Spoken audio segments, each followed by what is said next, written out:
Olá a todos! Hoje estaremos ministrando a palestra com a temática de substituição nucleorífica unimolecular e reações de eliminação. A palestra ela será ministrada por mim, Ana Catrina Teres, e pelo Eduardo Oliveira. Bom, iniciaremos essa palestra falando um pouco sobre a substituição nucleorífica unimolecular. Bom, a substituição nucleorífica unimolecular, ou SN1, como você preferir, elas são reações que ocorrem a substituição de um grupo de saída por um nucleófilo, cujo a lei da cinética ela depende apenas da concentração do substrato orgânico, que vai ser uma reação de primeira ordem. O mecanismo dessa reação ela envolve a formação de um intermediário carboxátil, ou seja, vai ocorrer a formação de um átomo de carbono com carga positiva. Nesse tipo de reação, o reagente ele vai ter a função de promover no substrato a substituição de um átomo ou podendo até mesmo ser um grupo de átomos, onde em cada reação existirá sempre um nucleófilo e um grupo abandonador. Nessas reações também acontece com compostos orgânicos saturados e halogenados. Os nucleófilos eles substituem os halogênios dos substratos e com isso as reações ficam conhecidas como substituições nucleoríficas. A reação de substituição que leva em consideração apenas a concentração desse substrato, ele possui uma seguinte forma, que é a velocidade igual a K multiplicado por alquileto de alquilina, que é considerado de primeira ordem. A substituição nucleorífica ela vai ter a sua velocidade aumentada à presença de grupos volumosos de alquileto de alquilina. No início, ocorrerá uma perda do grupo abandonador para formar um intermediário carboxático, que é uma etapa lenta. E ao fim, vai obter-se uma mistura rancêmica, que vai ser um par de enantiômeros como um produto de reação. E isso nós podemos ver diretamente neste exemplo que temos aqui abaixo.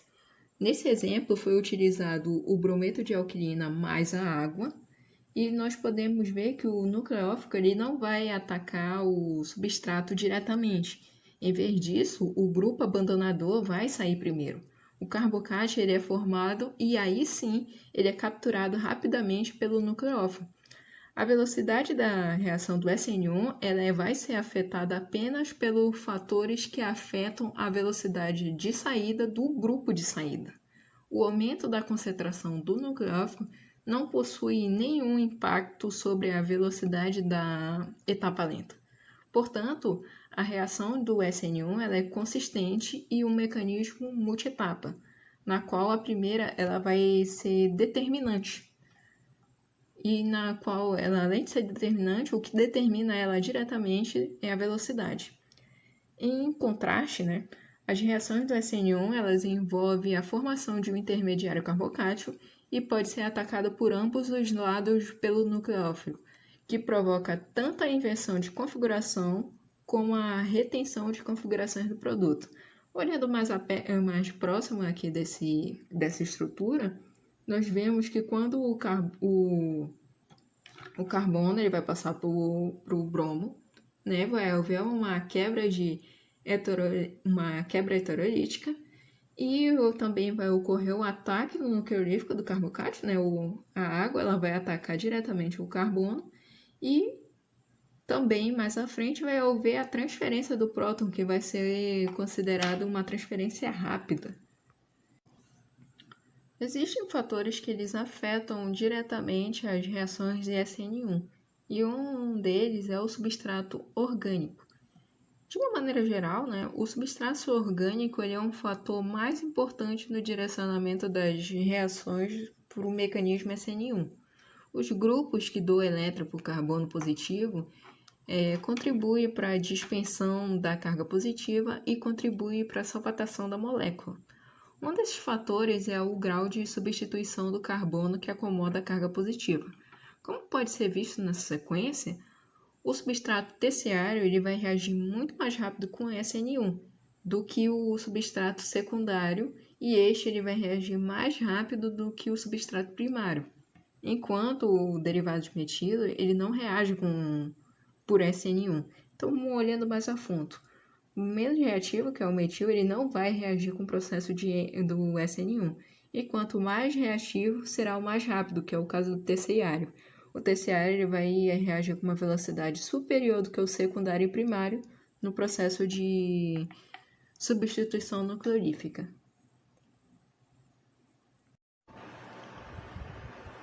O solvente ele vai ser outro fator que vai afetar diretamente. O solvente ele é um dos principais fatores da reação do mecanismo SN1. Enquanto o solvente de baixa constante de elétrica, como o benzeno e o hexano, que não separam os íons formados na dissociação, a água e o ácido acético eles apresentam uma constante de elétrica maior que 25 e separa o carbocátion do grupo de saída, o que dirige a reação para a etapa seguinte, que é o carbocátion reagindo com o nucleófilo. Outro fator é o próprio nucleófilo, que é uma espécie química que vai doar os pares de elétron para a formação da ligação química em uma reação química, e os nucleófilos reagem com o carbocátion, que é formado na etapa de dissociação do alquileto de alquilina, e a etapa ela é determinante na velocidade da reação, logo que a concentração e a natureza do nucleófilo não têm efeito na velocidade da reação. As reações em SN1, em sua maioria, ela vai utilizar como nucleófilo o próprio solvente, e as suas reações são chamadas de solvolíses. O outro fator também são os rearranjos carbocátions, que nas reações SN1 ele é formado por carbocátion intermediário, e estes fatores eles sofrem rearranjos que tornam-se mais estável. A estabilidade relativa dos carbocáticos está relacionada com o número de grupos alquila ligados ao átomo de carbono trivalente carregado positivamente. O carbocátion terciário são os mais estáveis e o carbocátion metila menos estável, como nós vimos anteriormente. Então, chegando aqui no processo do mecanismo predominante do SN1, quando a gente já está no processo final, a gente já está querendo desenhar a reação da substituição específica, a gente vai precisar primeiro identificar o mecanismo. E com isso a gente leva em consideração duas questões que você deve levar em consideração para fazer o processo de identificação. A primeira delas é se a substituição ocorreu em um centro de quiralidade. Então, para isso, a gente precisa saber se ocorreu a invasão de configuração ou se houve uma ramificação. Se ocorreu o processo de ramificação, a gente está no mecanismo do SN1. Se ocorreu a invasão de configuração, ele já vai ser considerado o outro mecanismo, que é o SN2.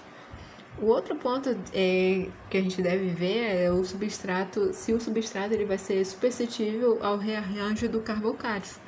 Então, a gente vai ter que ver também se ocorreu o rearranjo ou se não ocorreu o rearranjo. Se ocorreu o processo de rearranjo, ele vai ser o do nosso SN1, que nós estamos estudando hoje, e se não ocorreu esse processo, ele será o SN2.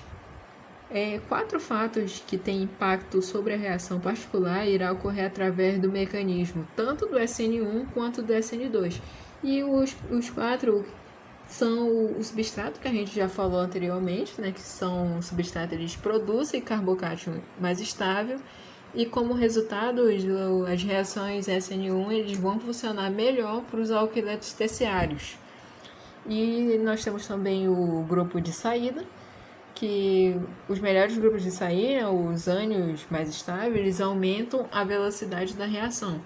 Então, eles diminuem o nível de energia do estado de transição e leva à formação do carbocátion. O outro que também foi falado, que é o nucleófilo, que não deve ser muito básico para evitar a competição com a reação de eliminação do alquileto de alquina, e fora isso não afeta a velocidade da reação, E o próprio solvente, que os solventes polares eles vão estabilizar o intermediário carbocátion pela solvatação, e assim eles vão aumentar a velocidade da reação. Bom, e aqui a gente tem um exemplo para a gente tentar entender tudo que foi repassado anteriormente sobre o conteúdo do SN1. Eu fiz algumas edições em aplicativos de computador e online. Não ficou lá as melhores coisas, mas eu acredito que dê sim para a gente compreender esse mecanismo. Então, para a gente olhando aqui a primeira imagem, a gente precisa, para a gente encontrar o que a gente deseja, olhar o produto. Se a gente olhar mais adiante, a gente percebe que ele tem dois grupos de butila, ou seja, o real reagente dessa reação ele é o álcool, que ele está evidenciado aqui embaixo pela setinha. E para a gente alcançar o produto que a gente precisa, a gente vai ter que liberar o carbono para que ele consiga formar o nosso carbocato, certo? Então, um desses pares de elétron livre do oxigênio, ele vai atacar o hidrogênio. E assim ele vai quebrar uma ligação com outro oxigênio. Então é a partir daqui que aquele que atacou ele ficou com uma carga a mais do que ele precisa.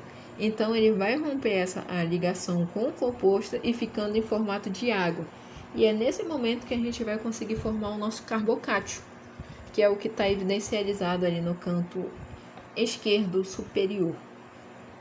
O nosso outro passo ele vai ser o carbocátio atacado pelo par de elétrons livre do oxigênio do álcool T-butirino, que é aqui que a gente tem na segunda imagem, que a gente vê que ele já está atacando diretamente o nosso carbocátio.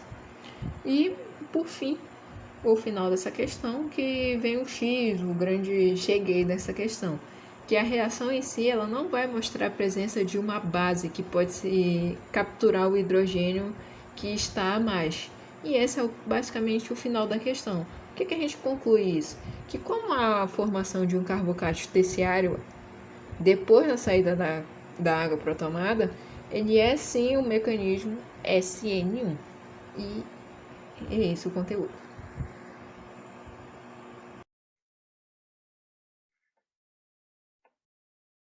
Meu nome é Eduardo Oliveira e hoje vamos iniciar os assuntos de reações de eliminação E1. Bem, como propriamente o nome diz, nessa classe de reação há a eliminação de algo presente na molécula. Os fragmentos, como são chamados, são eliminados e podem ter uma relação entre si de acordo com a sua posição molecular, podendo ser alfa, beta e gama. Na eliminação alfa, é onde ambos os produtos de saída são perdidos no mesmo átomo da molécula, formando carbenos. Como podemos observar aqui, que tem uma ligação entre carbonos, e o carbono faz 4 ligações, só que ele perde 2 ligantes e vira um carbeno, porque ele acaba se tornando, tendo só 2 ligações. Essa eliminação alfa leva a produto divalente, a formação de produtos divalentes, como os carbenos, como por exemplo. Na eliminação beta, é quando os grupos eliminados estão em átomos adjacentes, como podemos observar aqui, que eles estão em lados opostos aos grupos de eliminação, estão completamente adjacentes. E vai formar um alqueno, aqui um alqueno, que é ligações múltiplas, que leva à formação de ligações múltiplas. Quando a ligação é gama, é quando os grupos saem de átomos que possuem um átomo entre eles e leva à formação de ciclopropano. Como podemos observar aqui, todos esses ligantes aqui que estão entre R e R vão sair. E vai ficar só o ciclopropano, que é o MET-ET-PROP, que é ciclopropano, que é a ligação de cadeia fechada com carbonos.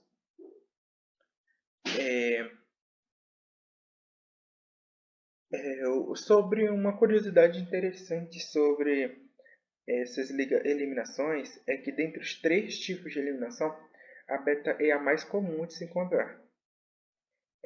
Por isso vamos trabalhar mais nela. Na eliminação beta, tanto os aletos de alquila quanto os álcoois, além das suas reações de substituição nucleofílica, também sofrem reações de eliminação beta. Nesse caso, um grupo é removido de um carbono e um próton é removido de um carbono vizinho. Isso leva à formação de uma dupla ligação e o produto é um alceno, como podemos observar aqui. que acaba formando um alceno. Quando o X é um halogênio,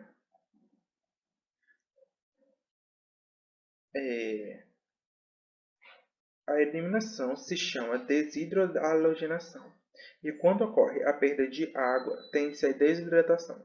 Então, podemos observar aqui a perda de água e a reação mantém a mesma velocidade com a utilização de água ou hidróxido.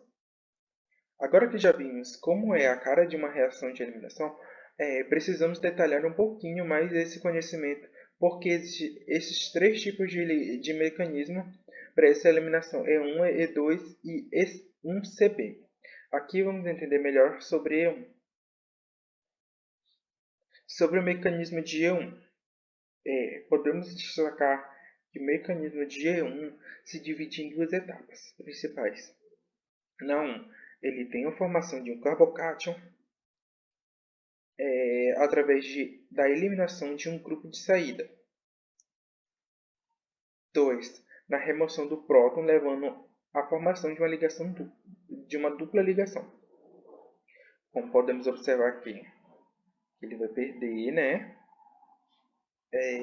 Vai formar um carbocátion a partir dessa perda e vai remover um próton, levando à formação de uma dupla ligação, como podemos observar aqui. Ele vai perder o próton no hidrogênio e vai formar essa dupla ligação. É uma etapa determinante da velocidade.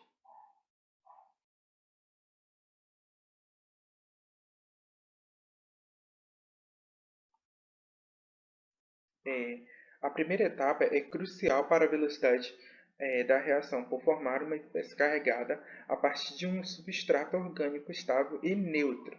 Nessa etapa, após a quebra da ligação CX, ocorre a formação de um intermediário, que no caso seria o carbocátion, já que o grupo abandonador, que é o grupo que abandona, né, que é muito mais eletronegativo que o carbono, sai com um par de elétrons da antiga ligação. No caso, ele rouba os elétrons. Aqui podemos observar também a fórmula, né, que é V igual a K, e o K significa substrato. A segunda etapa é mais rápida, pois leva à formação de um produto neutro a partir do carbocátion da mesma forma que SN1, já que a velocidade envolve o substrato inicial. Essa reação de eliminação também é unimolecular, que é de primeira ordem, e isso pode ser verificado no estado de transição do ET1, que é o 1. Aqui podemos observar, né? Aqui podemos utilizar como exemplo para compreender tudinho a formação do carbocátion, a perda do GA e a ligação dupla aqui, quando se forma. Aqui também temos o exemplo de quando nesse gráfico de energia de coordenação de reação, aqui são os complexos ativados, que são os estados de transição. O complexo ativado 1, que é o estado de transição 1, e o complexo ativado 2, que é o estado de transição 2. Nesse ponto aqui é onde se forma o carbocátion. E aqui, quando ele já se equilibra, né, é quando há a formação da ligação dupla.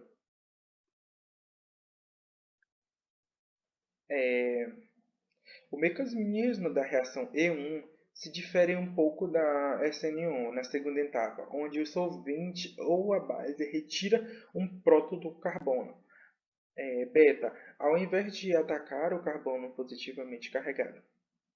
Os substratos que sofrem E1, eles precisam ser carbocátions, ou complexos ativados relativamente estáveis, como aletos terciários ou substratos alílicos. E principalmente possuir na sua estrutura um hidrogênio beta, para que seja possível sofrer a reação de eliminação e formação de ligação dupla. É importante se tiver um carbocátion estável, mas não tem H-beta. Apenas assim um pode acontecer. Aqui podemos observar, né? Terciário, o alílico e o benzílico. No terciário aqui é porque ele faz três tipos de ligações. Ele vai sofrer lá a reação e vai acabar formando um carbocátion. Aqui no alílico do mesmo processo. vai ser a mesma coisa, o mesmo processo. Os substratos primários não sofrem E1, já que podem formar ligações duplas. Já que não podem formar ligações duplas, corrigindo. Por não possuir dois carbonos na estrutura, do primeiro substrato da figura poderia sofrer reações de SN2, e os outros dois poderiam sofrer reação SN1 ou SN2. Sempre bom lembrar que uma molécula pode sofrer qualquer tipo de reação, sempre respeitando o que as mudanças que a estrutura da própria molécula pode sofrer e os reagentes que o acompanham no processo. Já na regioseletividade de reações E1, em alguns casos uma mistura de regiosômetros é obtida, já que podem existir mais de um hidrogênio beta ligados a carbonos diferentes e que estão disponíveis para sofrer eliminação. Nesse caso, o produto majoritário é o que contém uma dupla mais substituída, e a reação tem uma certa regioseletividade. Olha só o exemplo. Aqui podemos observar, né, que ele tem uma regioseletividade, regioseletividade é praticamente uma região seletiva, uma selecionada. E aqui seria o produto majoritário. Depois da eliminação de hidroxila, que é OH-, nas condições ácidas, percebe-se que o carbono que forma o cátion tem dois carbonos com hidrogênios ligados a eles. Sendo assim, ocorre a possibilidade de eliminação de hidrogênios diferentes. A regra de Zeitz resume isso dizendo que o alqueno formado em uma maior quantidade é o que corresponde à remoção de hidrogênio do átomo de carbono que tem o menor número de hidrogênio ligado a ele. Aqui podemos observar o carbono com o menor número de hidrogênio, e aqui seria o alqueno com dupla ligação mais substituída, formado em maior quantidade, que é o carbono com menor número de hidrogênio sofre a reação com a água e acaba formando um alqueno.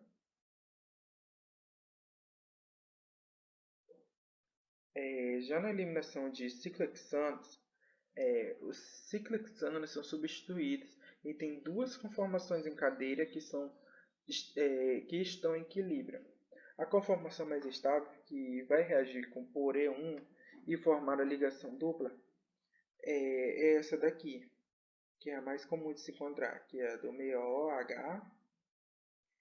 E aqui podemos observar tudo, né? Que ele vai acabar formando uma conformação cadeira mais equilibrada e acabar formando também ácido clorídrico.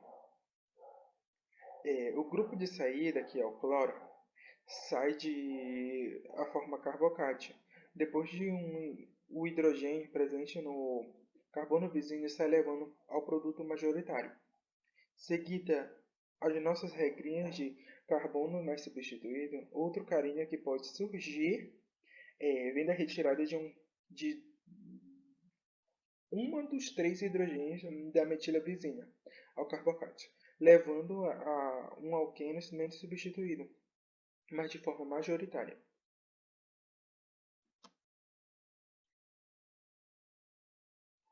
Como podemos observar aqui esse exemplo.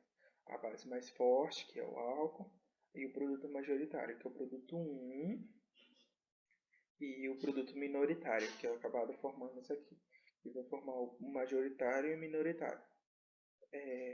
E o produto 2. Esse daqui seria o produto majoritário e esse daqui do produto minoritário. Que o alceno, né, em base forte, que no caso é o álcool, acaba formando duas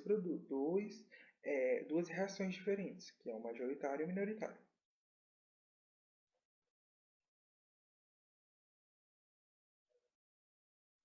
Aqui temos o exemplo, né, de um mecanismo da reação que ocorre com o aquecimento em R-etanol do composto 1-bromo 2,2 dimetilciclopentano via E1. No mecanismo da E1, a etapa limitante é a formação do carbocátion ou saída do grupo de saída. Sabendo disso, a hora de montar a reação é facilitada. Podemos observar aqui, né? Que tem essa reação em etanol e aquecido também. A primeira etapa é a saída do haleto, do bromo e a formação do carbocátio. Podemos observar aqui. E o bromo vai sair, vai ter que se formar um carbocátio e o haleto também vai ter que sair. Como já podemos observar aqui, o bromo já saiu, né? Depois já retirado. O haleto também saiu. E se tornou uma reação bem mais facilitada. A partir daí, esse carbocátio vai se rearranjar por causa dessa metila, que está no carbono vizinho, que irá atacar a carga formada pela saída do bromo, transferindo a carga estabilizando a molécula. Não são todos os carbocátios que sofrem um rearranjo, então é importante lembrar que nem todas as vezes isso vai funcionar para todos os tipos de carbocátio. E quando isso acontece é para gerar uma estrutura mais estável, como podemos observar aqui. Agora essa carga não pode ficar aí. Então o etanol desprotona o carbono que sofreu um rearranjo. E para os elétrons dessa ligação rompida possam migrar e estabilizar a carga através da formação de uma ligação π.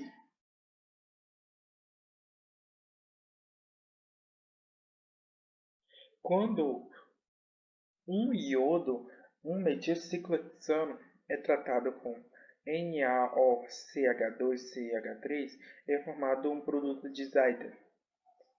Mostra sua estrutura.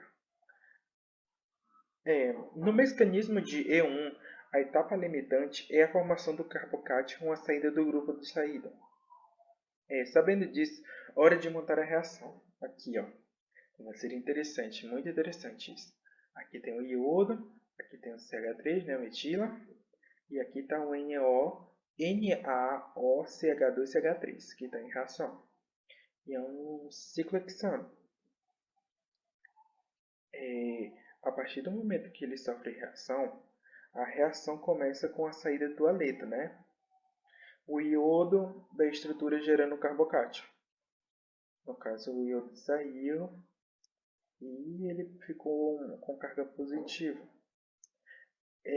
A partir daí, o sal da dissociação ataca o vizinho, ataca o carbono vizinho e dá carga.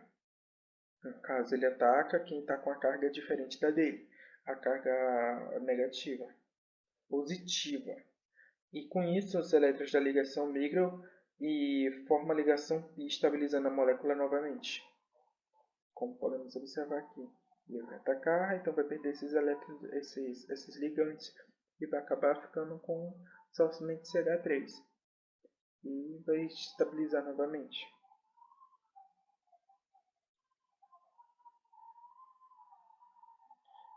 Como o enunciado diz que o produto é um Xylem, significa que é um produto que respeita a regra. Então é exatamente esse daí de cima. Ele é praticamente o que está ali. Ele é um excelente exemplo para se trabalhar em sala de aula. Já aqui nesse exemplo, né, explica através do mecanismo por que o composto abaixo, ao ser aquecido em metanol, leva dois oceanos diferentes. É exatamente por isso que isso aqui é interessante. Por quê?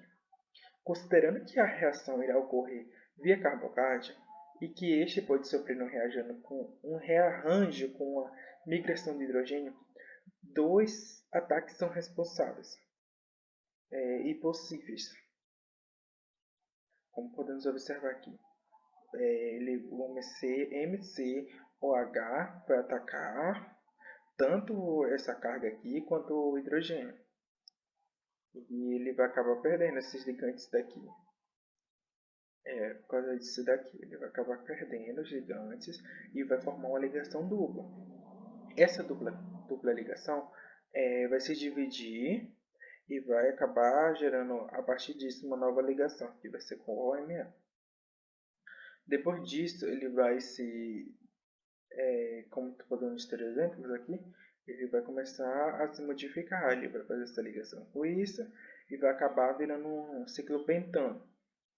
E também com a ligação, ele vai formar um ciclopentano com MCO, que mas ao invés de hidrogênio ocorra a migração do carbono. Outros dois produtos são possíveis, como são exemplo, como expliquei. Lembrando que a eliminação respeita a regra de Zayre. Esse daqui pode formar tanto esse produto quanto esse produto. Esse daqui é o produto de E1 e esse daqui é o produto de N1 da reação.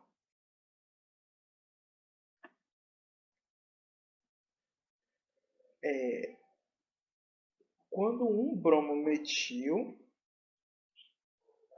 um metil ciclohexano é aquecido em etanol por um longo tempo, são obtidos 3 produtos, dentre eles 2 alcenos. Propõe um mecanismo e indica qual dos alcenos é o produto majoritário.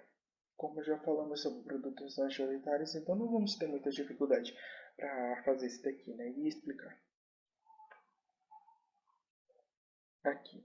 Considerando que a etapa lenta é a formação do carbocato, podemos observar aqui, né? Colocamos ele como destaque a etapa lenta.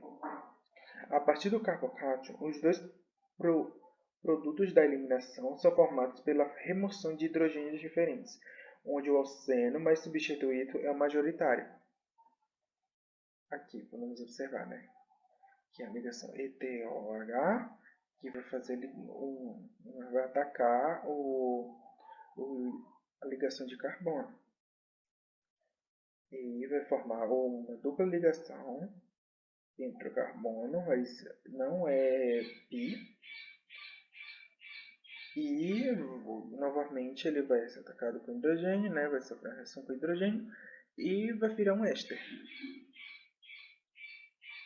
Aqui, como podemos observar, o ETOH vai atacar novamente o hidrogênio, e o hidrogênio vai atacar a carga positiva, formando assim uma ligação dupla entre CH2, que no caso é um alceno menos substituído.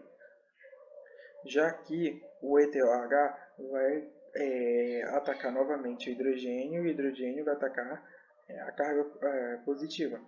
Isso vai acabar formando uma ligação dupla, porque o hidrogênio acabou